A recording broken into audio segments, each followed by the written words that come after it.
Ngi pinang subhay phi baro shasisian pat shakanika channel ko jongi hakanika video ngin pe yakanika post kebrang shlai thamai hapo Meghalaya. Shabang in sedang yakanika video sngubha subscribe yakanika channel but turn on your new notification bell kanang bapinum do yaki videos ki bangi upload. Pila ruban follow yangi hapo ka Instagram kanika ka Instagram account ko jongi.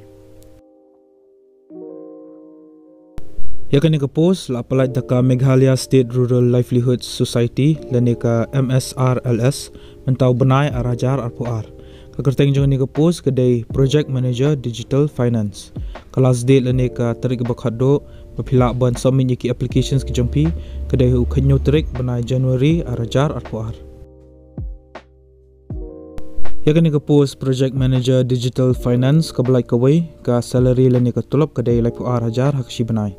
Kajaka jong ke posting kedai ha State Mission Management Unit ke badan ha Shillong.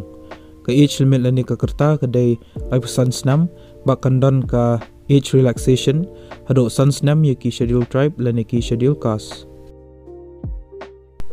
Ke educational qualification kolong kumni pelade ban pendap ya ke graduation degree lani ke postgraduate degree ha ke arts commerce lani management.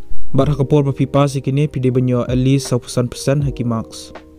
Yakanika post dan ka minimum sansnam experience but license experience haka rural finance but business correspondent. Pila ade bandap tray haki non-banking financial company laniki NBFC laniki microfinance institution MFI lani PSU lani NGO. Pila ade ru bandan ka knowledge haka digital banking lani business correspondent lani CSC. Kin kam ai preferensi gitu ki bala adab ya ka MBA finance ba ka MCom. But kita badan prasnam experience but sansnam experience haka rural finance.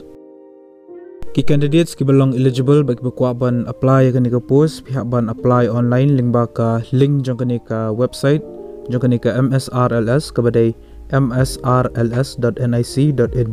Siapa fin apply kanika post sngubha pulis ya ka official notification lanika notice kabala apply hi kanika MSRLS but ya kanika official notice ngal ay po description jong kanika video tipila ban download ya ka.